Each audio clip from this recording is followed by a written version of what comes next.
On est un peu claqué de nos journées à Istanbul là. On est quand même content de partir et de rerouler un peu. Ça fait du bien de reprendre la route quand même. Là, on est très fatigué. Tu mets ton coup de main?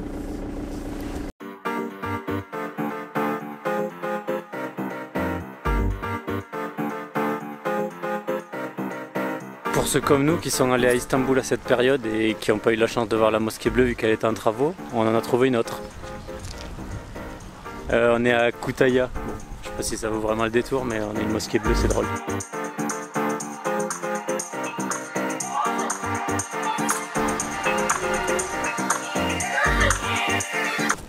Non, non, non, non, tout le monde. À chaque fois. N'importe quoi. On se retrouve dans le sud de la Turquie. Donc depuis Istanbul, on a pas mal roulé. On voulait juste, sans but précis, aller dans le sud. Ah si, il Parce est là, qu'on le pensait but qu'il précis, voilà, il est là. Ouais, la mer et le soleil. Il est là et là. La mer et la chaleur. On est passé de 5 degrés à peu près 18, donc... Ouais, non, c'est vrai que c'était pour donc ça. Le but, il est là. D'ailleurs, on a un t-shirt, ça y est. Ouais, aujourd'hui, il fait super bon, on est content. Et depuis quelques jours, on est dans un Airbnb, on va vous le montrer parce que l'endroit est vraiment mignon. Vas-y, mets-toi derrière moi, toi, avec ton scooter qui fait du bruit. Oh là là, mais laisse-le vivre. Bon, c'est bon, ils ont fini de faire du bruit, on vous reprend. Qu'est-ce qu'on disait? On vous a mis la petite vue d'ailleurs. On est dans un petit village paisible, à quelques heures d'Antalya. On s'y sent bien depuis qu'on y est. On vous montrera d'ailleurs le Airbnb juste après. On fait une petite parenthèse avant de vous montrer le logement. Ça fait une dizaine de jours qu'on est là et il y a un chien qui fait qu'aboyer. Alors au début c'était pas très agréable, mais je me suis dit bon, il y a peut-être une raison. On est venu voir, donc c'est le voisin hein, en face, et en fait le chien il est attaché sur 1 mètre de chaîne dans un, enfin, comme vous pouvez le constater, hein, il a pas beaucoup d'hygiène et il peut pas bouger quoi, tout simplement. Là j'ai qu'une envie, c'est si je parlais leur langue, d'aller leur dire c'est honteux de laisser ce chien dans cet état. J'ai envie de le détacher et qu'il aille en liberté quoi. Mais bon, c'est un chien de garde en fait, je l'utilise comme disait Victor, c'est la sonnette quoi. Une sonnette. Une sonnette qui alerte dès qu'il y a quelqu'un qui passe, mais ils s'en foutent complet de ce qu'il peut ressentir, de ce que les croquettes elles sont par terre, il n'y a pas d'eau. Moi d'ailleurs je vais aller je pense chercher de l'eau pour lui donner au moins. Mais voilà, Du coup on sait pas trop quoi faire. Okay. On peut pas non plus le détacher et le laisser en liberté. Au risque qu'il se fasse écraser, même s'il y en a beaucoup. Je pense qu'il n'y a pas, si on pourrait regarder, mais je pense pas qu'il y ait des associations ou quoi qui gèrent ça. T'as vu de merde là.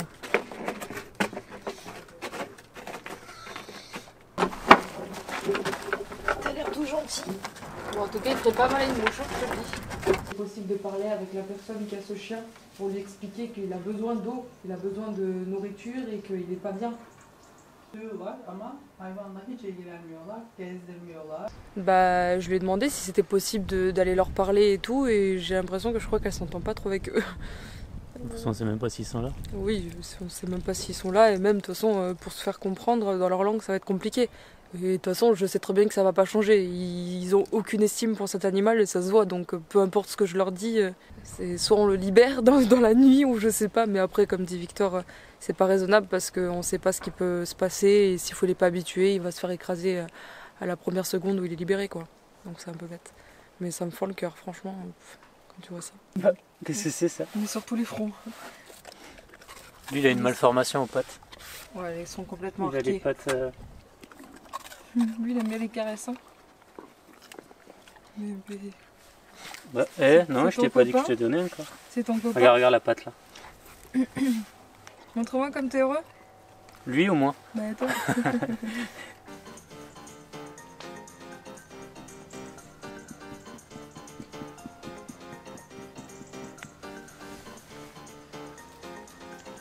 Ça va la vie? Ce qui est bien, c'est que Tédou, il est en sécurité, il est juste devant nous, nous on est là et on le voit d'ici. Comme dans tout village, il y a la petite mosquée. On l'entend, on a le réveil le matin. Hello, Mama. Il y a la locataire juste au-dessus. Là, c'est toi la locataire. La locataire, la proprio. C'est moi la locataire. Bienvenue chez nous. On va vous faire une petite visite des lieux. Petit portail, suivez-moi. Alors, nous allons nous diriger vers le poulailler, où je récupère tous les matins mon petit œuf frais. Dis bouboule. Salut ma poulette. La suite des lieux, nous avons des bananiers avec des bananes, mais pas totalement mûres encore. Mais dans quelques semaines, je pense que je pourrai en cueillir. Suivez-moi. Hop. Et voilà. On est arrivé chez nous. Quand il y a un peu de soleil, on se pose là. Bienvenue dans ma humble demeure. Je dois m'enlever les chaussures. Les chaussures. Ok, 2 secondes. Un peu de respect quand même. Ça Vous êtes pue. les bienvenus. Comme vous pouvez le constater, nous avons plus que de l'espace. Il manque quelques meubles, bon, c'est pas grave. Le petit frigo, canapé sans table. Le bureau de monsieur, où il vous fait de jolis montages. Et the big lit. On a fait des Qui est- jolies siestes. Je me tape des sommeils, je te dis pas, non je déconne, je dormais dans mon fourgon. La petite cuisine, attendez, la petite cuisine. Petite Ça cuisine. va pas les couilles. Ça, c'est pas bien les gros mots. C'est là où je fais caca. Petite vue bananier. Petite vue fourgon, hein, tes douilles. Coucou. Bah juste on s'y sent bien quoi. Du coup, on achète. J'achète. On est à Demré, on est à 5 minutes de notre Airbnb. Et on commence à avoir nos petites habitudes. Ouais. On retourne toujours au même supermarché. On va vous présenter notre nouvelle salle de sport après. Sinon, tu penses quoi de cette petite ville? On s'y sent bien, c'est ce qu'on s'est dit avec Vic. Je ne sais pas, depuis qu'on est arrivé, il n'y a rien d'exceptionnel, hein, mais on s'y sent bien, on dirait qu'on est chez nous. On arrive à notre salle de sport. I don't know what is the name, this. Lui, il s'en fout de la commande, il veut courir à l'étage. Nick, je te vais acheter encore. Du coup, celui qui perd, il donne ses frites à l'autre. Oh. D'accord.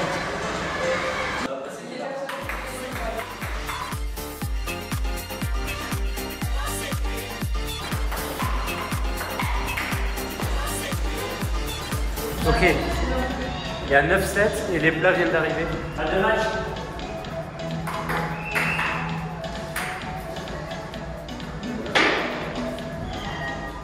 Et bon appétit les amis. Nous on va se régaler. T'es content? Quoi? Ah oui? Ouais. J'ai Attends. perdu donc j'ai un peu moins de frites. Je pense que c'est comme ça. La répartition, c'est comme ça. Oh non. Regarde, hop. Pourquoi j'ai perdu?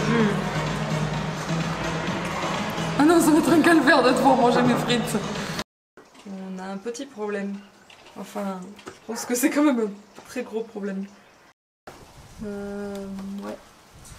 Comme vous pouvez constater, la clé s'est fissurée et il reste... C'est fissuré, c'est tout? Non, elle s'est Je complètement pense qu'elle est éclatée. juste fissurée là. On essaye de retirer du coup le bout de clé qui s'est cassé dans la serrure. C'est toi qui l'as cassé. Non, j'ai fini ton travail. C'est toi qui l'as cassé. En gros, il l'avait plié en deux. Et moi j'ai essayé. Oui, elle était toute tordue et moi j'ai voulu quand même réessayer d'ouvrir la porte et c'est moi qui ai donc laissé le bout dedans.